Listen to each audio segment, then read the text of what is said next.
Hello दोस्तों। स्वागत है आपका हमारे आज की इस वीडियो में। आज हम बेसिकली यहाँ पे देखने वाले हैं मास्टर कैम लिथ प्रोग्रामिंग के लिए। कैसे हम एक्स और जेड यानी कि दो एक्सिस की लिथ मशीन्स को कैसे इसके अंदर हम प्रोग्रामिंग कर सकते हैं वो हम आज देखेंगे। प्रीवियसली हमारा जो सेशन था, जो हमारा एक वीडियो था, वो हमने टॉपिक रखा था मास्टर कैम के बेसिक के ऊपर, जिसमें आपको हमने सारा कुछ कि मास्टर कैम का जो इंटरफेस है वो क्या क्या चीज़ें हैं उसके अंदर वो हमने एक्सप्लेन किया था। अगर आपने नहीं देखा है तो प्लीज़ जाके उसको देखिए और शेयर कीजिए और अपने थॉट्स बताइए। आज हम लेथ के लिए स्टार्ट करने वाले हैं। मैं यहाँ पे फर्स्ट एक मॉडल फाइल ओपन कर लूँगा एंड हम यहाँ पे कोई स्केचिंग करके और उसके ऊपर हम नहीं करने वाले हैं। हम डायरेक्टली एक मॉडल फाइल इंपोर्ट करेंगे एंड उसके ऊपर कैसे प्रोग्रामिंग होगा वो हम स्टेप्स को देखेंगे सभी को। ओके, एंड अभी तक किसी ने अगर चैनल को सब्सक्राइब नहीं किया हो तो प्लीज़ सब्सक्राइब कर लो, क्योंकि कंटिन्यूअस हम इसकी सीरीज़ को आगे रखेंगे। यहाँ पे मेरे पास एक मॉडल फाइल रहेगी जो कि मैंने सॉलिडवर्क्स में बनाई हुई है। तो जस्ट इसको मुझे ओपन करना है, तो drag and drop SLDPRT file है एंड ये डायरेक्टली ओपन हो जाएगा मास्टर कैम के इंटरफेस में। ओके, किस तरीके से हम यहाँ पे इसके अंदर अपने पार्ट को अलाइन करेंगे। ओके, फर्स्ट हमारा स्टेप क्या होगा, कोई भी मॉडल ओपन करने के बाद अभी आपको देखो यहाँ पे कुछ पॉइंट्स दिख रहे होंगे, कुछ स्केचेस दिख रहे होंगे। तो इनको हटाने के लिए सिंपली आप यहाँ पे क्विक मास सिलेक्शन में सेलेक्ट ऑल वायर फ्रेम करो एंड डिलीट बटन को प्रेस करो, आप डायरेक्टली ये डिलीट हो जाएंगे। ओके, यहाँ पे आप देखेंगे जैसे कि अभी XYZ हमारा शो नहीं कर रहा है, तो हम व्यू टैब में जाके अपने डोमेन को ऑन कर सकते हैं, जहाँ पे आपको XYZ शो करने लग जाएगा। समटाइम्स आप जब मॉडल को ओपन करोगे, मैं इस मॉडल को थोड़ा सा डिस्टर्ब कर देता हूँ इसके पॉइंट से आपको समझाने के लिए। जैसे मैंने इस पर्टिकुलर मॉडल को कुछ उठा के उन्हें ऑरिजिन से बाहर रख दिया है। जब भी आप मास्टर कैम में मूव या कॉपी कमांड का यूज़ करोगे, किसी भी पर्टिकुलर पार्ट को आप किधर भी मूव या कॉपी करोगे तो वो आपको अलग कलर में दिखाएगा। तो राइट क्लिक क्लियर कलर, वो क्या करेगा, इसको डिफ़ॉल्ट कलर में लेके आ जाएगा। अगर आप पार्ट ओपन करते हो एंड देन आपका पार्ट ऑरिजिन पे नहीं है, लेथ मशीन के लिए या फिर टर्निंग मशीन जो हमारी रहेंगी, टर्न मिल, इन सभी के लिए सेम कॉन्सेप्ट रहेगा। मॉडल प्रिपरेशन में जाके अलाइन टू जेड कमांड हमको लेना है। अलाइन टू जेड लेने के बाद ये हमको जस्ट पॉपअप करेगा कि आप अपना जेड एक्सिस बताइए, जिस साइड को फेस को आपको जेड पे रखना है। तो हम यहाँ पे सिंपली डाया पे क्लिक करेंगे, तो क्या होगा, डाया पे क्लिक करने पे वो डाया का जो सेंटर है वो पिकअप कर लेगा और जेड का जो भी हाईएस्ट पॉइंट है वो पिकअप कर लेगा। अगर मैं पीछे साइड डाया पे क्लिक करूंगा तो इस साइड का वो XZ ले लेगा। ओके, तो कौन सा साइड आप रखना चाहते हो, ये या ये आप यहाँ पे सेलेक्ट कर सकते हो। एंड देन यहाँ पे दो चीज़ें रहेंगी। पहला रहेगा क्रिएट WCS। इससे क्या होगा कि वो एक नया वर्क प्लेन बना देगा आपके लिए और आपको बार बार वो सिलेक्ट करके काम करना पड़ेगा, जो कि मैं बोलता हूँ कि आप उसके अंदर मत जाओ। आप डायरेक्टली यहाँ पे ट्रांसफॉर्म टू प्लेन कमांड जो है वो आप ले सकते हो। आपका हमेशा वर्किंग प्लेन टॉप रहेगा। ओके, सो हमेशा यहाँ पे ट्रांसफॉर्म टू प्लेन एंड इसको हमेशा यहाँ से आप टॉप प्लेन ही सिलेक्ट करना लेथ मशीन के लिए। एंड देन ओके करने पे हमारा पार्ट जो है वो डायरेक्टली यहाँ पे 0 पे अलाइन हो जाएगा आपका। ये आपका फर्स्ट प्रोसेस हो जाएगा पार्ट को इंपोर्ट करने के बाद। सेकंड हम क्या करेंगे, हम जाएंगे यहाँ पे टूलपाथ मैनेजर में, या फिर हम नहीं भी जाएंगे तब भी हमारा काम हो जाएगा। हमें यहाँ पे सेकेंडरी क्या करना है, जो हमारा टर्निंग का जितना भी प्रोग्रामिंग होता है वो सारा कुछ हमारा क्या 2D के अंदर चलता है। तो हम यहाँ पे इस मॉडल का 2D जो स्केच है वो जनरेट करेंगे। ओके, तो मैं यहाँ पे एक लेवल का यूज़ कर लूँगा, तो आपको थोड़ा सा इजी हो जाएगा लेवल का यूज़ समझने में। यहाँ पे जैसे आप देखोगे फर्स्ट लेवल है जिसके अंदर 1 एंटिटीज है, यानी आपका सॉलिड है। सेकंड है जो कि 5000 50,000 समथिंग लेयर बना हुआ है, जिसके अंदर कुछ अलग मॉडल्स भी इनपुट पड़े हुए हैं जिनका मैं ओपन नहीं कर रहा हूँ। तो यहाँ पर मैं एक सेकेंड लेवल्स ले लेता हूँ एंड इसको मैं नाम दे सकता हूँ। सपोज मैं इसको नाम देना मैंने दे दिया कि स्केच। एंड अभी मैं टिक मार्क जिस पे है मेरा वो लेवल मेरा एक्टिव रहेगा, यानी मैं अगर कुछ भी स्केच ड्रॉ करूंगा, अभी कुछ भी बनाऊंगा XYZ, अगर वो सेव होना होगा तो हमारा किसके अंदर होगा, हमारे सेकंड लेवल के अंदर रहेगा। तो यहाँ पे हम इसका स्केच जनरेट करने के लिए वायर फ्रेम में जाएंगे एंड सिंगल ऑप्शन है जिसका नाम है टर्न प्रोफाइल। ओके, इसको लेंगे हम। जैसे में आप ये ऑप्शन लोगे, आपको आपका जो मॉडल है वो सिलेक्ट करना है, चाहे आप विंडो सेलेक्ट कर लीजिए, सबसे इजी मेथड है, या फिर आप डायरेक्ट भी ऐसा टिक कर सकते हैं। और यहाँ पे आप बोलेंगे एंड सिलेक्शन, तो ये आपको शो करेगा कि आपको अपर का प्रोफाइल चाहिए, लोअर का प्रोफाइल चाहिए। अभी ये डिपेंड कैसे करता है कि आपका जो टरेट है वो अपर टरेट है या लोअर टरेट है, उसके हिसाब से ये आपके upper profile and lower profile generation निकलते हैं। सो हमारे पास जो भी मशीन है वो एक स्पेसिफिक अपर टरेट मशीन है, तो हमने यहाँ पे अपर प्रोफाइल लिया हुआ है और इसको ओके करेंगे। देन डायरेक्टली हमारे पास यहाँ पे देखिए इसका आउटलाइंस निकल के आ जाएगा। अगर हम फर्स्ट लेवल को विजुअल को एक्सपेक्ट क्लिक करेंगे तो ये हमारा फर्स्ट लेवल हाइड हो जाएगा, तो हमको यहाँ पे हमारा जो स्केच है वो आपको यहाँ पे मिल जाएगा। सिंपल है, बहुत ज़्यादा डिफिकल्ट नहीं है, इजी स्टेप्स में है। ओके, देन अब हमारा जो भी प्रोग्रामिंग हमारा टर्निंग का चलेगा वो सारा कुछ इस स्केच के ऊपर चलेगा। हमको मॉडल से कोई नीड ही नहीं है। ओके, अगर हमको मॉडल चाहिए तो हम हाइड करके ऑन करके रख सकते हैं, नहीं चाहिए तो हम हाइड करके भी रख सकते हैं। हाइड करके रखना बेसिकली ईजी है कंपेयर टू उसको ऑन करके रखना। तो यहाँ पे जाएंगे हम टूल पाथ मैनेजर में और अभी हमारा प्रोग्रामिंग पॉइंट यहाँ से स्टार्ट हो जाता है। अभी तक हमने जो देखा वो एक अपनी ज्योमेट्री को इंपोर्ट कैसे करना है, ऑरिजिन पे अलाइन कैसे करना है, ये सारे मेथड्स थे। अभी हम चलते हैं मशीन और यहाँ पे हम अपना लेथ मशीन ले लेंगे एंड यहाँ पे सिंपली अपनी मशीन को हम सेलेक्ट करेंगे। अभी ये हमारे पास एक ट्रायल वर्जन है लर्निंग एडिशन, तो इसके अंदर कोई भी हमारा पोस्ट प्रोसेसर नहीं है। अदरवाइज यहाँ पे आपको डिफरेंट कंट्रोलर्स के पोस्ट प्रोसेसर अवेलेबल मिलते हैं, जैसे कि फनुक कंट्रोलर, सीमेंस कंट्रोलर, हास कंट्रोलर, इनके सभी के अलग अलग यहाँ पे आपको पोस्ट प्रोसेसर मिल जाते हैं। तो उनको सेलेक्ट करके काम करना होता है। आप यहाँ पे डिफॉल्ट ले लेना है। जैसे आप डिफॉल्ट लोगे यहाँ पे देखिए लेथ का एरिया ओपन हो गया है जो कि टर्निंग का है। ओके, जिसमें आपको यहाँ पे टर्निंग के 2 एक्सेस के टूल पाथ्स मिल जाएंगे। तो इन टूल पाथ्स को हम एक्सप्लोर करने वाले हैं कि कैसे कैसे इनका हम यूज करके अपने प्रोग्रामिंग को कंप्लीट कर सकते हैं। ओके, सो यहाँ पे हम फर्स्ट इसके अंदर क्या करेंगे, फर्स्ट हमको स्टॉक को डिफाइन करना पड़ेगा, because without raw material define हम कुछ भी बनाएंगे वो करेक्ट नहीं बन सकता, एक्यूरेट नहीं बन सकता।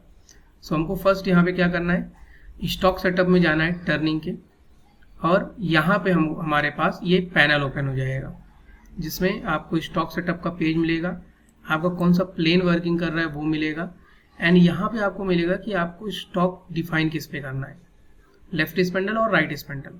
तो अभी हमारा जो पार्ट है और जो हमारी मशीन है वो हमारे पास लेफ्ट स्पेंडल माउंटिंग की है, जो कि हमने यहाँ पे पिकअप किया हुआ है। नॉट डिफाइन करके लिखा हुआ आ रहा है, इसका मतलब अभी तक आपने स्टॉक को डिफाइन नहीं किया। तो आपको प्रॉपर्टीज में जाना है एंड यहाँ पे आप अपने स्टॉक को डिफरेंट टाइप में डिफाइन कर सकते हो। उसके लिए डिफरेंट ज्योमेट्रीज प्रोविजन है, जैसे कि सिलेंडर यानी कि राउंड बार अगर आपको डिफाइन करना है, रिवॉल्व अगर कोई भी आपके पास पैटर्न टाइप प्रोफाइल है तो उसको आप रिवॉल्व में डिफाइन कर सकते हैं। कोई सॉलिड मॉडल है जिसको एज अ स्टॉक आपको डिफाइन करना है तो सॉलिड एंटिटी में आप डिफाइन कर सकते हैं। ओके, अभी हम सिंपल लेके चल रहे हैं, इसलिए हम यहाँ पे सिलेंडर लेंगे, हम बाय वन एक एक पे जाएंगे, सो हम उस पर चेंज करते जाएंगे।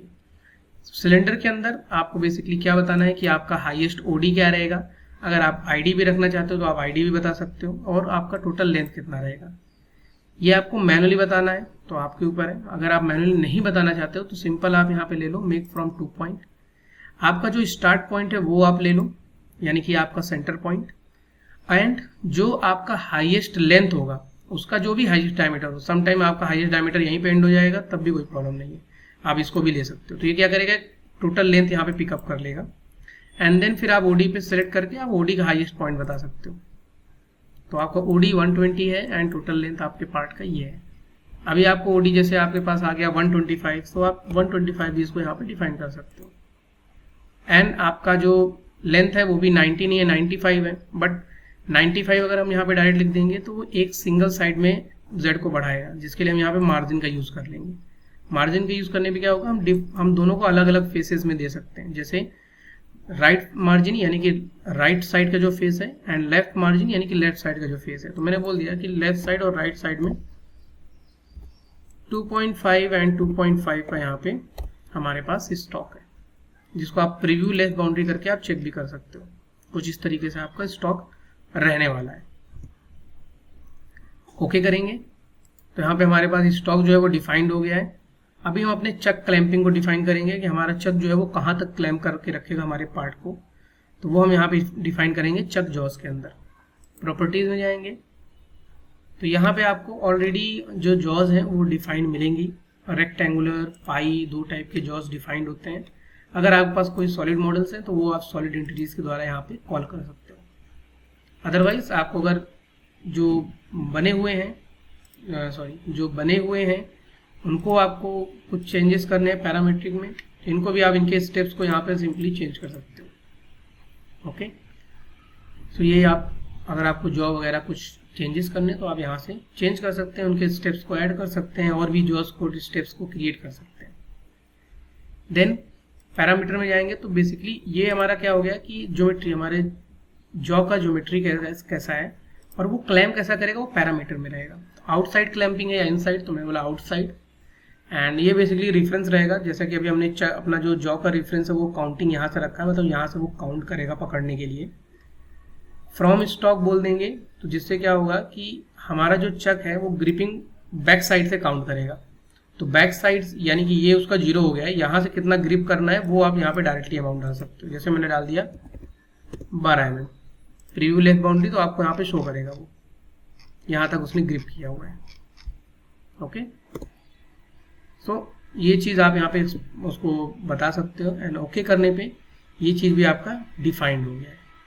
अगर आपको टेल स्टॉक डिफाइन करनी है तो आप यहाँ से टेल स्टॉक डिफाइन कर सकते हो और उसकी पोजीशन भी यहाँ पे डिफाइन कर सकते हो आप साथ में, कि आपका टेल स्टॉक का क्या सेंटर डायमीटर है, क्या पॉइंट एंगल है, क्या सेंटर लेंथ है, एंड उसकी पोजीशन भी आप डिफाइन कर सकते हो कि यहाँ पे आके रुकेगा सेंटर, यहाँ पे आके रुकेगा, वो आप यहाँ से सेट कर सकते हो। ओके, एंड सेम थिंग यहाँ पे स्टडी रेस्ट का भी ऑप्शन है जो कि आपको स्टडी रेस्ट डिफाइन करने के लिए मिल जाता है। एंड यहाँ पे आपका डिस्प्ले है कि क्या क्या चीज़ें आपको शो करते रहना चाहिए। तो जब भी आप स्टॉक सेटअप करो हमेशा शेड डिस्प्ले ऑन कर दो, जिससे आपको ये शेडिंग में ऐसा दिखाने लग जाएगा प्रॉपर। सभी ये आपके पार्ट है और ये जो भी आपको दिख रहा है ये सभी एक्स्ट्रा मटेरियल है जो कि आपको रिमूव करना है अभी के लिए। ओके, सो हम यहाँ पे अभी फेसिंग का टूल पाथ लेंगे नॉर्मल। ओके, फेस पे क्लिक करेंगे। सो यहाँ पे हमको कोई भी ज्योमेट्री सिलेक्शन करने की ज़रूरत नहीं पड़ती है। जैसा कि हमने जैसे ही फेस टूल पाथ लिया हमारे पास टूल पाथ का जो ये पेज है ये पॉपअप हो गया है। इसके अंदर आपको मास्टर कैम के अंदर सबसे बेस्ट चीज़ मिल जाती है कि ऑटोमेटिक प्री डिफाइंड लाइब्रेरीज यहाँ पे दी गई हुई हैं। जो भी आप टूल पाथ लेते हो उसके रिलेटेड में जो टूल यूज़ हो सकते हैं वो आपको यहाँ पे शो कर देगा। क्योंकि turning is all about the insert and tools. Okay, तो इसलिए यहाँ पे आपको सजेस्ट कर देता है कि आपको किन टाइप के टूल्स लेके फेसिंग कर सकते हो आप। जैसे कि यहाँ पे आपको 80 डिग्री के इंसर्ट्स मिल रहे हैं, 55 डिग्री के इंसर्ट दिख रहे हैं। तो ये डिफरेंट टाइप के यहाँ पे इंसर्ट रहते हैं जो कि आपकी टर्निंग के अंदर यूज़ होते हैं। अभी के लिए मैं यहाँ पे जो भी टूल मुझे यूज़ करना है, सपोज अगर आपको टूल के बारे में नहीं पता है तो आप पहले टूल के बारे में थोड़ा सा पढ़िए, टूल के रिलेटेड में थोड़ा सर्च कीजिए। ठीक है, तो यहाँ पे टर्निंग के लिए मैं अभी एक DNMG टूल ले रहा हूँ। DNMG क्यों बोल रहा हूँ मैं, क्योंकि वो यहाँ पे आप समझ जाओगे जब आप डबल क्लिक करोगे टूल पे तो उसके पैरामीटर्स ओपन हो जाएंगे, जिसमें आपका टूल कौन सा, आपका इंसर्ट कौन सा है। तो यहाँ पे DNMG है जिसका डिग्री होता है 55। ओके, उसका कॉर्नर रेडियस कितना है वो आप यहाँ पे इनपुट कर सकते हैं। जब आपका टूल कट करेगा तो आपका स्पेंडल जो है, आपका जो जॉब है वो कैसे घूमता रहेगा वो आप सेटअप टूल में डाल सकते हो कि मेरा जब टूल कट करेगा तो मेरा जो जॉब है वो क्लॉकवाइज में घूमेगा, ना कि काउंटर क्लॉकवाइज में। ये मैंने सेट कर दिया है। यहाँ से आप ड्रॉ टूल करके अपने टूल को देख सकते हैं। जैसे अभी आप देख रहे होगे टूल मेरा लेफ्ट हैंड है, मुझे राइट हैंड टूल चाहिए, तो एंटर करेंगे आप तो वापस से उसी पेज में वापस आ जाएंगे आप। एंड यहाँ पे आप जाके होल्डर में लेफ्ट को और राइट डिग्री यहाँ पे आप चूज कर सकते हो। तो ये आप बेसिकली यहाँ पे डिफरेंट टाइप के होल्डर्स हैं, होल्डर्स की लाइब्रेरी है जिसको आप पिकअप कर सकते हो, जो कि मैंने अभी यहाँ पे किया हुआ है, जो कि है DNMG के रिलेटेड में जो हमारे पास होल्डर्स है जो कि 45 डिग्री वाले आते हैं, वो यहाँ पे मैंने सिलेक्शन किया हुआ है राइट हैंड के लिए। ओके, एंड देन सेकेंडरी इसका लास्ट जो रहता है वो पैरामीटर रहता है कि टूल का नंबर क्या रहेगा, जब आप टूल पिकअप करोगे तो वो फिलअप हो जाए ऑटोमेटिक। और उसके फीड रेट आरपीएम वगैरह भी आप यहाँ पे इनपुट कर सकते हो, एंड जो भी नेम उसका आप दोगे वही नेम आपको वो शो करता रहता है। और ये आपका ऑफसेट पॉइंट है, यानी कि जब आप टूल माउंटेड करोगे मशीन के ऊपर तो मशीन पे आपको ऑफसेट कहाँ पे लेना है। तो जो आपका ये टूल है, ये टूल का आपका ये पोजीशन जो रहेगा ये Z में टच होगा, और ये जो पोजीशन रहेगा ये आपका X में टच होगा। तो उसी के लिए यहाँ पे आपको देखो कंपोजिशन एरिया बताया गया है। ओके, सो ये सारी डिटेल्स आप यहाँ पे इजी तरीके से पिकअप कर सकते हो। अगर मुझे DNMG की जगह TNMG यूज़ करना है तो मैं डायरेक्टली स्विच कर सकता हूँ TNMG, एंड यहाँ पे नाम दे दूंगा T, एंड देन डायरेक्टली हमारे पास यहाँ पे TNMG का इंसर्ट माउंटेड हो जाएगा। सी, सो यहाँ से आप अपने टूल को सेलेक्ट कर सकते हो।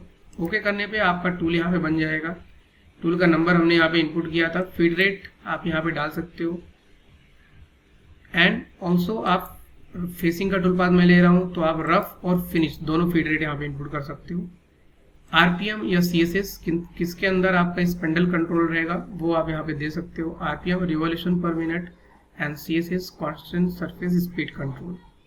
सो आप जिस पे रन करना चाहते हो वो आप यहाँ पे सिंपली सिलेक्ट कर सकते हो। जैसे मैं आरपीएम पे रन करना चाहता हूँ तो मैंने 1200 का यहाँ पे आरपीएम दे दिया है, एंड आप कुछ भी यहाँ पे कमेंट इनपुट कर सकते हो जो कि आपका NC फाइल में पॉपअप होके आएगा, एक लिखा हुआ आएगा, जिससे कि आप जब NC चलाने जाओगे तो आपको याद रहेगा। जैसे मैंने दे दिया फेस 2.5 mm, सो मुझे याद रहेगा कि वो 2.5 mm फेसिंग करने वाला है। एंड यहाँ से हम एक सेफ पॉइंट डिफाइन करेंगे। जब भी आप टर्निंग की प्रोग्रामिंग करो हमेशा रेफरेंस पॉइंट ज़रूर देना है, जिससे क्या होगा कि आपका जो टूल है जब डायरेक्टली होम पोजीशन से आएगा तो डायरेक्ट पार्ट पे नहीं आएगा, एक सेफ पॉइंट पे टेपर में आएगा, देन उसके बाद XZ करता हुआ आएगा, जो कि हम यहाँ पे अप्रोच और रिट्रेट के अंदर डिफाइन कर सकते हो। आप वैल्यू भी डिफाइन कर सकते हो। वैल्यू नहीं याद है तो सिंपल आपका जो भी ऑरिजिन है और जो आपका स्टॉक दिख रहा है हमेशा उससे बाहर रख दो आप, सिंपल। तो वैल्यू ले लेगा, मैंने बोला ऐसे ही आएगा, और सेम वैसे ही यहाँ से जाएगा, मतलब यहाँ तक टेपर में आएगा, देन यहाँ से फिर Z फिर X ऐसे आएगा। ओके, सो ये जो पेज हमने अभी डिफाइन किया है ये आपका जितने भी टूल पाथ रहेंगे सब में सेम रहेंगे। फिर यहाँ पे जाते हैं हम फेस पैरामीटर, सेम यहाँ पे हम रफिंग का टूल पाथ ले लेंगे। यहाँ पे आपका फर्स्ट आ जाएगा कि आपका टूल कहाँ से स्टार्ट करेगा, तो यहाँ से हमने दे दिया है 2 mm ऊपर से G01 में स्टार्ट हो जाएगा। कितने का कट लेगा पहले कट में, तो हमने दे दिया 1 mm का, एंड हमने ऑल्सो बोल दिया कि लास्ट में 0.25 का सेम टूल से फिनिश कर देगा। टूल नीचे जाएगा, अगर आपको चाहिए कि सेंटर में मार्किंग नहीं आए, थोड़ा और नीचे चला जाए, तो यहाँ पे आप ओवर कट अमाउंट में डाल सकते हैं 1 mm। जब भी कट करेगा 1 mm पूरा पीछे हटेगा या फिर 2 mm हटेगा, आप यहाँ से दे सकते हो, मैं देता हूँ 1 mm। और इसके बाद स्टॉक जो रहेगा मेरा वो 0 रहेगा। तो ये डिटेल्स आप फेसिंग के पैरामीटर्स में सारी डाल सकते हो। ओके करने पे आपका टूल पाथ यहाँ पे जनरेट हो जाएगा, जिसको आप सिमुलेट करके यहाँ पे बैकप्लॉट सेलेक्टेड ऑपरेशन में जाके आप क्लिक कर सकते हो, जिससे आपको ये 3D सिमुलेशन में दिखाएगा। 3D सिमुलेशन नहीं, 2D सिमुलेशन के अंदर दिखाएगा। तो यहाँ से आप इसके स्पीड को कम ज़्यादा कर सकते हो, जो प्ले करने के बाद आएगा कुछ इस तरीके से। ओके, एंड ये आपका यहाँ पे टूल किस तरीके से आके मशीन के ऊपर चलेगा वो आपको यहाँ पे शो करेगा। जैसे मैंने बताया था taper and then X and then Z, तो ये 2 मेथड्स हमारे पास आ जाते हैं अप्रोच और रिट्रैक्ट से डिफाइन करने पे। ओके, सो ये हमारे पास था फेसिंग का टूल पाथ, काफ़ी इजी और काफ़ी सिंपल तरीके से है ये। अभी हम इसके बाद स्टार्ट करते हैं हमारा रफिंग का टूल पाथ। ध्यान रहे हमारा फेसिंग, रफ और फिनिश तीनों टूल पाथ OD और ID दोनों के लिए सेम है, कुछ भी अलग नहीं है। ओके, सो रफिंग में लेंगे तो हमारे पास ये चैनिंग डायलॉग बॉक्स आ जाएगा। जैसा मैंने लास्ट टाइम बताया था कि फेसिंग में नहीं आया कुछ भी सिलेक्शन के लिए, क्योंकि जो हमारा ऑरिजिन होता है उससे जितना भी एक्स्ट्रा मटेरियल होता है उसको वो फेसिंग में रिमूव कर देता है। फेसिंग इसी तरीके से मास्टर के में काउंट करता है। बट अभी हम जब टर्निंग करने के लिए जा रहे हैं तो उसको बताना पड़ेगा कि कौन से एरिया में काम करना है। अगर हम उसको नहीं बताएंगे तो उसको पता नहीं चलेगा, तो इसलिए हमको यहाँ पे सिलेक्शन विंडो मिल जाता है। अभी सिलेक्शन विंडो में पहला क्या आता है, चैन में क्या होगा, पूरा चैन सेलेक्ट हो गया। इसका मतलब है कि टूल आएगा और ऐसे ऐसे पूरा घूमेगा, जो कि पॉसिबल नहीं है। तो यहाँ से आप अनसेलेक्ट करोगे, सिंपली पार्शियल चैन सिलेक्शन ले लेंगे हम, और हम उसको बोलेंगे कि हमारा टूल का स्टार्टिंग ये रहेगा एंड एंडिंग ये रहेगा, ये रेडियस। तो मैंने दोनों यहाँ पे स्टार्टिंग और एंड डिफाइन कर दिया, जिससे उसने डायरेक्टली ले लिया है। ओके, यहाँ से आप ओके करोगे एंड आपका सेम पेज जो भी फेसिंग में आपका ओपन हुआ था वो सेम पेज यहाँ पे ओपन हो जाएगा। हम यहाँ पे टूल को सिलेक्ट करेंगे, जो टूल मैंने उसमें यूज़ किया था सेम टूल मैं यहाँ पे यूज़ कर रहा हूँ, कुछ भी चेंज करने नहीं जा रहा हूँ। फेसिंग के टाइम पे हम जब फिनिश करेंगे तो हम चेंज करेंगे सिंपल। तो यहाँ पे हम फीड रेट डाल देंगे, प्लंजिंग फीड रेट डाल देंगे। जब वो टूल गिरेगा तो उसका फीड रेट क्या रहेगा, वो हमारा प्लंजिंग फीड रेट रहता है, वो भी हम यहाँ पे इनपुट कर सकते हैं। आरपीएम, तो हमने बोला आरपीएम हमारा 1200 रहेगा, या फिर ठीक है हम इसमें CSS यूज़ करेंगे। तो हमारा CSS हम जानते हैं 250 से लेके हम यहाँ पे 1200 तक का हम यहाँ पे मैक्स रखेंगे, जिससे क्या है कि जैसे जैसे डाया हमारा रेड्यूस होगा हमारा आरपीएम वो एक्सीड करता जाएगा। यहाँ पे हम दे सकते हैं जो भी हमको नेम देना है, और साथ ही साथ हमारा एक सेव पॉइंट हम यहाँ पे डिफाइन कर सकते हैं कि हमारा ये सेव पॉइंट रहेगा जिसपे हमारा टूल आके रुकेगा नहीं, जस्ट वो एक उस चीज को अप्रोच करके टेपर में लेके आएगा, देन एक्स और जेड में काउंट करेगा। ये आ जाएंगे हमारे। अब देखो हमारा ये जो पेज है वो टूलपाथ पैरामीटर पेज था, जो कि जैसा फेसिंग में था वैसा सेम है, कुछ अलग नहीं है। सेकेंडरी क्या है, ये हमारा रफिंग पैरामीटर। तो ये रफ टूलपाथ का पूरा पैरामीटर है, जिसमें यहाँ पे आप एंट्री अमाउंट डाल सकते हो कि कितने में पहले से G01 में आपका टूल चालू हो जाएगा, हर बार कट कितने का लेगा आप यहाँ पे इनपुट कर सकते हैं। ये रेडियल वैल्यू है, जितनी भी एक्स की वैल्यूज हैं पूरे टर्निंग के अंदर वो सभी रेडियल रहती हैं। तो आप 1 mm दोगे तो आपका टोटली वो 2 mm एक बार में मटेरियल काटेगा। इस बाद स्टॉक कितना बचेगा वो आप यहाँ पे दे सकते हैं, जैसे 0.2 दिया तो ये 0.4 बचेगा, और हमने Z में 0.2 दिया है तो 0.2 बचेगा। स्टॉक तो आपको हमेशा यहाँ पे चूज करना है stock, use stock for outer boundary, because अगर आप यहाँ पे इसको डिसेबल करके रखोगे तो जो आपने सिलेक्शन किया उसके हिसाब से वो बाउंड्री बना के टूलपाथ बना देगा। अगर आपने इसको ऑन किया तो जो आपने एक्स्ट्रा मटेरियल रखा है, जैसे मैंने एक्स्ट्रा 5 mm मटेरियल बाहर रखा हुआ है, तो ये उसको भी फिर काउंट करेगा। आप यहाँ से उसको शो करने के लिए देख सकते हो, ये स्टॉक वो कट करने वाला है। ओके, देन यहाँ पे आपका लीड इन लीड आउट रहता है, यानी कि एंट्री और एग्जिट। सो एंट्री और एग्जिट आप यहाँ पे बता सकते हो। मान लीजिए ग्राफ आपको समझ में नहीं आता है, ये बेसिकली है कि आपका टूल आएगा तो कैसे आएगा, ऐसे आएगा या फिर ऐसे आएगा, राइट।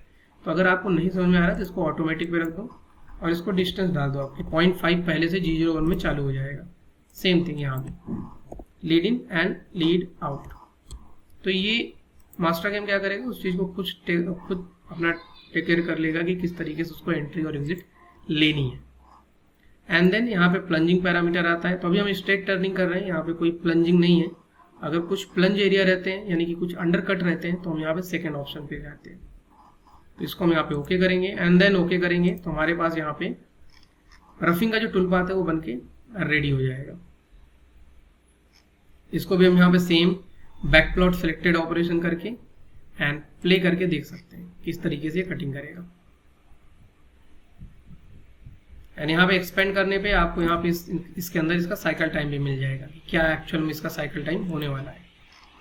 ओके, देन हम जाएंगे फिनिश टूल पाथ के ऊपर, फिनिश पे क्लिक करेंगे एंड हम उसको बताएंगे कि यहाँ से लेके हमको फिनिश करना है इस पर्टिकुलर पॉइंट से लेके इस पॉइंट तक का, या फिर हम उसको दोबारा सिलेक्शन के लिए भी जा सकते हैं। सेलेक्ट करेंगे, यहाँ से स्टार्ट करना है एंड कभी कभी अगर आपका चैन ऐसे हो जाएगा और आप आगे नेक्स्ट सेलेक्ट करोगे तो ये बैक साइड पे ले लेगा। ओके, तो हमेशा आप देखो इसको चैन की डायरेक्शन जो है वो इस डायरेक्शन में होनी चाहिए और यहाँ तक मुझे अपना फिनिश टूल पाथ चलाना है। ओके किया। अभी हम ये टूल नहीं लेने वाले क्योंकि हम ये रफिंग के लिए यूज़ कर रहे हैं। तो मैं यहाँ पे यूज़ करने वाला हूँ फिनिश OD 35 डिग्री का टूल, जो कि फिनिश के लिए हम यूज़ करेंगे। डबल क्लिक करेंगे टूल पे तो मैं इसका पैरामीटर एडिट कर सकता हूँ। मेरा जो टूल रहेगा इसका कॉर्नर रेडियस रहेगा 0.4 एंड मैं यहाँ पे भी 0.4 दे देता हूँ। ओके, सेटअप यानी कि हमारा जब टूल कटिंग करेगा तो हमारा जो जॉब है वो जो हमारा पार्ट है वो हमारा क्लॉकवाइज डायरेक्शन में मूवमेंट होना चाहिए। एंड उसके साथ हम यहाँ पे होल्डर डिफाइन करेंगे तो जबकि हमारा राइट हैंड होल्डर रहेगा। ये हमारा कुछ टूल इस तरीके से रहेगा, ड्रॉ टूल करने के बाद हमको दिखेगा ये चीज़। ओके, देन हम इसको यहाँ पे ओके करेंगे। आप होल्डर के पैरामीटर्स वगैरह भी यहाँ पे डिफाइन कर सकते हैं। एंड बहुत सारी चीज़ें टूलिंग के रिलेटेड में और भी हैं जो कि हम एडवांस फीचर के अंदर जानेंगे कि हम कस्टमाइज टूल्स, कस्टम टूल्स के ऊपर कैसे काम कर सकते हैं, अपने अकॉर्डिंग होल्डर्स वगैरह को कैसे डिज़ाइन कर सकते हैं, वो हम नेक्स्ट के अंदर आएंगे। ओके करेंगे तो हमारे पास टूल यहाँ पे बन गया है। टूल का जो भी नंबर इनपुट करना चाहेंगे वो नंबर इनपुट करेंगे। 0.15 का फीड रेट हमने दे दिया है एंड आरपीएम हमने दे दिया है यहाँ पे 1500 का। ओके, एंड देन यहाँ पे हम सेम रेफरेंस पॉइंट, ये स्टेप्स हमारा सेम रहेगा चाहे हम जिस जगह पे मशीनिंग करेंगे, चाहे ओडी चाहे आईडी, ये सारे स्टेप्स सिमिलर सेम रहने वाले हैं। फिनिश में यहाँ पे आप जाओगे फिनिश पैरामीटर में, तो इसके बाद स्टॉक कितना बचेगा आप दे सकते हो। एंड अगर सिंगल फिनिश कट लेने वाला है तो कोई भी स्टेप और देने की ज़रूरत नहीं है। अगर आप 2-3 कट देते हो, जैसे मुझे 2 कट चाहिए, तो आपको उनके बीच की स्पेसिंग क्या रहेगी वो आपको यहाँ पे देनी पड़ेगी। तो 2 mm अगर हमने दिया है तो 1 कट 2 mm का लगेगा, फिर वो 1 कट 2 mm का लगाएगा। ओके, तो मैंने अभी 1 कट दिया है, सिंगल कट लेगा। Lead in lead out simple हमने automatic vector and lead out also automatic vector पे सेट कर दिया है, जिसमें मास्टर गेम खुद उस चीज़ को टेक केयर कर देगा। And then same thing plunging, अगर आप स्ट्रेट कर रहे हो तो स्ट्रेट, अगर आप अंडर कट करने वाले हो तो अंडर कट। ओके करने पे हमारे पास यहाँ पे ओडी फिनिश का भी जो टूल पाथ है वो भी बनके रेडी हो जाएगा। अब देखोगे यहाँ पे एंट्री किस तरीके से ले रहा है। ये ग्रीन कलर यानी कि एंट्री है, ब्लू कलर का जो है वो टूल पाथ है हमारा, एंड जो रेड कलर है हमारा वो हमारा एग्जिट है, एंड देन जो येलो है वो हमारा रिट्रैक्शन है मास्टर के अंदर। ओके, सो ये हमारा हो गया। हम इसको बैक प्लॉट 2D में तो देख ही सकते हैं, जो कि आप यहाँ से देख सकते हो। सिलेक्ट ऑल आप यहाँ से कर सकते हो। ओके, एंड वेरीफाई करेंगे तो यहाँ पे वो डायरेक्टली क्या करेगा, 3D में भी सिमुलेट करके हमको शो करेगा। यहाँ पे मैंने सिमुलेशन की, तो यहाँ पे हम सिमुलेशन को थोड़ा सा स्लो कर दिया मैंने, एंड प्ले करेंगे तो ये कुछ इस तरीके से फेसिंग करेगा। देन यहाँ पे ओडी टर्निंग होगा और रफ में मैं थोड़ा स्पीड फास्ट कर देता हूँ, एंड देन ये हमारा फिनिश हो गया। तो यहाँ पे बेसिकली हमारा ओडी जो है वो कम्प्लीटली खत्म हो चुका है, कंप्लीट हो चुका है। अभी हम यहाँ पे आईडी के लिए बात करेंगे। ये जो 3D विंडो है इसमें भी आप साइकिल टाइम यहाँ पे देख सकते हो, आपके पार्ट का टोटल साइकिल टाइम क्या आया है वो भी आप यहाँ पे फाइंड कर सकते हो। ओके, सो राइट क्लिक, टॉप व्यू हमने कर दिया यहाँ पे, एंड फर्स्ट हम एक आईडी में ड्रिल करेंगे and then same tool path को परफॉर्म करेंगे रफ एंड फिनिश के लिए। ओके, तो यहाँ पे आईडी हम देखेंगे, एक बार मेजर करना है मुझे कि कितने का मैं टूल चलाऊँ यहाँ पे आईडी में, जिसके बाद मैं रफिंग आईडी बोरिंग बार को टूल ले सकूँ। तो ड्रिल कितने का लगा सकता हूँ वो मुझे चेक करना है। एनालाइज डिस्टेंस, तो मैंने सेंटर पॉइंट ले लिया एंड देन हमने यहाँ पे इनपुट कर दिया है पॉइंट। तो यहाँ पे हमारे पास दिखा रहा है 12 mm, यानी कि 12 × 2 करेंगे क्योंकि बहुत साइड रहेगा, तो हमारा 24 mm का हम यहाँ पे ड्रिल जो है वो लगा सकते हैं। बट हम 24 का नहीं लगाने वाले, हम जस्ट एक 20 का ड्रिलिंग यहाँ पे करेंगे एंड देन उसके बाद हम बोरिंग बार अपना परफॉर्म करेंगे। तो यहाँ पे जाएंगे, हम ड्रिल कमांड ले लेंगे। ड्रिल के लिए आप सिंपल, इसमें भी कोई भी फीचर सिलेक्शन करने के लिए नहीं आता है क्योंकि ड्रिल हम टर्निंग के अंदर सिर्फ सेंटर में ही लगा सकते हैं। ओके, तो यहाँ पे हमारे पास डिफरेंट टाइप के ड्रिल्स हमको मिल जाते हैं। अगर आपको सेंटरिंग करनी है तो सेंटर ड्रिल ले सकते हो आप। मैं डायरेक्ट ड्रिल लेने वाला हूँ, तो मैं कोई यहाँ पे सिलेक्शन पे नहीं जा रहा हूँ। राइट क्लिक करके आप नया टूल भी क्रिएट कर सकते हो।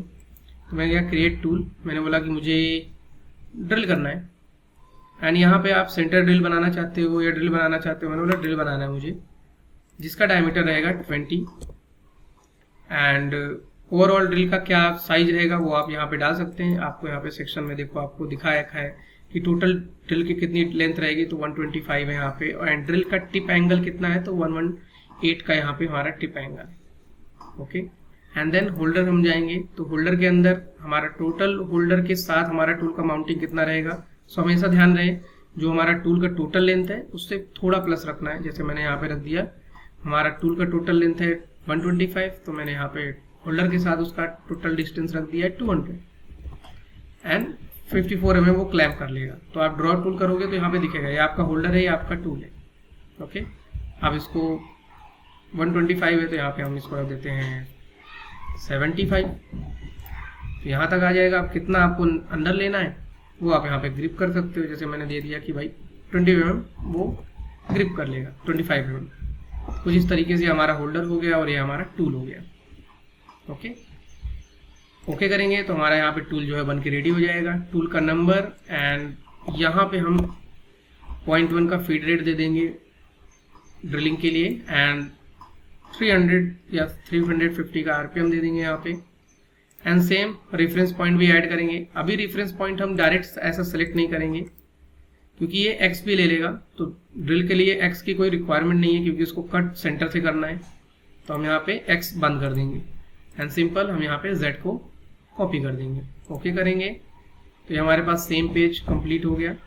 देन सेकंड पेज पे जाएंगे तो यहाँ पे हमको डेप्थ बतानी है, टोटल हमारा ड्रिल कितना डेप्थ में जाएगा। तो हमने यहाँ पे डेप्थ सिलेक्शन किया और बता दिया, तो इसने काउंट कर लिया 190 mm यहाँ पे जाने वाला है। कितने mm पहले से स्टार्ट होगा तो हमने यहाँ पे जेड में दे दिया 1 mm पहले से। क्लियरेंस एंड रिट्रैक्शन मैंने बोल दिया फ्रॉम स्टॉक, यानी जो स्टॉक है उसको वो काउंट करके खुद सेलेक्ट करेगा। एंड हमने ये भी दे दिया कि वो 5 mm एक्स्ट्रा जाएगा, यानी कि 90 mm ये है प्लस 5 mm, जिससे कि हमारा टिप जो है वो पूरा बाहर निकल जाएगा। ओके, ड्रिल आपको पीक में करना है, नॉर्मल ड्रिल करना है, वो आप यहाँ पे सेलेक्ट कर सकते हो। ओके, एंड देन यहाँ पे फिर आपके साइकिल्स रहेंगे, आप उसको ओके करोगे तो आपका यहाँ पे ड्रिलिंग जो टूल पाथ है वो परफॉर्म हो जाएगा। बैक प्लॉट पे जाएंगे एंड प्ले करेंगे तो यहाँ पे हमारा जो ड्रिलिंग टूल पाथ है वो कुछ इस तरीके से ड्रिल को परफॉर्म कर देगा।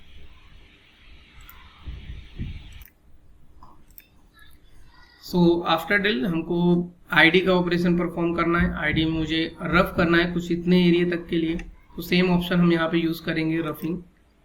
एंड हम सेलेक्ट करेंगे यहाँ पे पार्शियल चेन सिलेक्शन, एंड जैसे हम ओडी के लिए कर रहे थे सेम चीज यहाँ पे हम यूज करेंगे कि मुझे यहाँ से लेके सिर्फ यहाँ तक का ही आईडी का ऑपरेशन करना है, इसके आगे नहीं जाना मुझे। ओके करेंगे एंड यहाँ पे हम नीचे जाके आईडी के टूल्स, आप जैसे आईडी का जैसे आईडी पे सिलेक्शन करोगे आप, वो ऑटोमेटिक आपको टूल्स शो कर देगा। जैसे कि यहाँ पे हमारे पास 16 डाया का बोरिंग बार है, डबल क्लिक करके आप देख सकते हैं, जिसका कॉर्नर रेडियस 0.4 है और इंसर्ट जो है वो CMT का इंसर्ट यहाँ पे यूज हो रहा है, जो कि 80 डिग्री का इंसर्ट रहेगा। बोरिंग बार जो रहेगा वो 16 डाया का है यहाँ पे। तो ये सारा स्पेसिफिकेशन आप यहाँ से चेक कर सकते हो और मॉडिफाई भी कर सकते हो as per your requirement. Okay, यहाँ पे हम इसको सेलेक्ट करेंगे एंड सेम पैरामीटर, मैं इसको वापस एक्सप्लेन करने नहीं जा रहा हूँ क्योंकि हमने अभी प्रीवियस जो टूल पाथ्स क्रिएट किए हैं उसके अंदर हमने ये सारे पैरामीटर्स ऑलरेडी फिल आउट किए हैं। तो यहाँ पे एक रेफरेंस पॉइंट सेलेक्ट करेंगे, तो जैसा भी ओडी के लिए हम आउटसाइड में कर रहे थे, आईडी के लिए हम सेम आईडी का जो स्टॉक है उससे थोड़ा बाहर करेंगे जिससे वो उसको डैमेज नहीं करे। एंड सेम हम उसको रिट्रैक्शन के लिए भी दे देंगे एंड फिर उसके बाद रफिंग के जो भी पैरामीटर्स हैं वो सभी फिल आउट करेंगे, जो कि अभी हमने सेम फिल किए थे ओडी के लिए। यहाँ पे आप देख सकते हो वही डेप्थ ऑफ कट है, उसी एंट्री अमाउंट है एंड स्टॉक रिकॉग्निशन भी सेम है, use stock for outer boundary. And same यहाँ पे लीड इन लीड आउट हम यहाँ पे ऑटोमेटिक डाल देंगे, जस्ट फॉर सेफ। ऑटोमेटिक में वो डायरेक्टली खुद काउंट करेगा। एंड यहाँ पे कोई हम एक्स्ट्रा अंडरकट लेने नहीं जा रहे हैं, तो हमने इसको स्ट्रेट टर्निंग पे ही स्विच किया हुआ है। ओके करेंगे एंड हमारे पास यहाँ पे आईडी में भी टूल पाथ बन के रेडी हो जाएगा। एंड देन फिर फिनिश भी हम सेम आईडी टूल से कर सकते हैं, या फिर अगर हमको सेम टूल से फिनिश करना है तो हमको कुछ भी अगर मॉडिफाई करना है इन सभी में से किसी में भी, तो हमको सिंपल टूल पाथ मैनेजर में जाना है। एंड अगर मुझे ज्योमेट्री को मॉडिफाई करना है, यानी जो सिलेक्शन है मेरा कैसे किस एरिया पे काम करेगा वो अगर मॉडिफाई करना है, तो ज्योमेट्री में जाके आप सेलेक्ट कर सकते हो, राइट क्लिक करके रीच एंड ऑल, जिससे आप डायरेक्टली वापस से चेंज सिलेक्शन दे सकते हो। ओके, एंड अगर आपको कुछ पैरामीटर्स में चेंज करना है तो आप डायरेक्टली पैरामीटर में जा सकते हो, तो वो सेम पेज ओपन हो जाएगा। मैं चाहता हूँ मेरा सेम टूल फिनिश भी करे, तो मैंने यहाँ पे सेमी फिनिश ऑप्शन ऑन कर देना है। एक कट लेगा और स्टेप और भी हम यहाँ पे दे सकते हैं, एक्स में कितना स्टॉक बचेगा, जेड में कितना स्टॉक बचेगा, हम यहाँ पे इनपुट कर सकते हैं। फीड रेट एंड आरपीएम यहाँ पे हम अलग दे सकते हैं। जैसे मुझे टर्निंग के लिए फीड जब मैं फिनिश करूँगा तो 0.1 होना चाहिए, आरपीएम 1500 होना चाहिए, ये सारी चीज़ हम यहाँ पे दे सकते हैं। And then okay okay and okay, तो यहाँ पे हमारे पास रफिंग के साथ साथ फिनिशिंग भी कंप्लीट हो जाएगा। तो हम सेलेक्ट ऑल करेंगे आप, एंड किसी भी टूल पाथ को अगर आपको हाइड एंड हाइड करना है तो आप यहाँ पे टॉगल डिस्प्ले का यूज़ कर सकते हो। एंड जब भी आप टूलपाथ बनाना स्टार्ट करें, हमेशा ओनली डिस्प्ले सेलेक्टेड ऑपरेशन को ऑन करके रखना है, जिससे क्या होगा कि आप जिस ऑपरेशन को सेलेक्ट करोगे सिर्फ उसका ही प्रीव्यू दिखाएगा, बाकियों का नहीं। ओके, तो select all and back plot करके आप 2D सिमुलेशन देख सकते हैं, वेरीफाई करके आप 3D सिमुलेशन देख सकते हो। एंड वेरीफाई में ही वेरीफाई टैब में जाके आप यहाँ पे क्लिपिंग भी इसका ऑन कर सकते हो, जिससे आईडिया में भी आपको वो एक्शन व्यू में दिखाएगा पूरा। ओके, सो ये कुछ इस तरीके से हमने यहाँ पे ओडी और साथ ही साथ आईडी के अंदर जो हमारे रफिंग, फिनिशिंग, फेसिंग और ड्रिलिंग टूल पाथ है ये हमने परफॉर्म किए। नेक्स्ट सेशन के अंदर हम बाकी जो बचे हुए टूल पाथ्स हैं like threading, grooving and some custom threadings, इन सभी टूल पाथ को भी एक्सप्लोर करेंगे लेथ एनवायरनमेंट के अंदर। ओके, सो थैंक यू यहाँ तक वीडियो देखने के लिए एंड आई होप आप लोगों को पसंद आया होगा जो हमने सारी चीज़ों टॉपिक पे बात किया है। सो प्लीज़ आप खुद भी देखिए और बाकी लोगों को भी शेयर कीजिए, जिससे कि और लोगों को भी पता चले मास्टर कैम लेथ की प्रोग्रामिंग कितनी ज़्यादा सिंपल है अगर वो लर्निंग करने के लिए आएंगे तो। ओके, मिलते हैं नेक्स्ट वीडियो में। Thank you.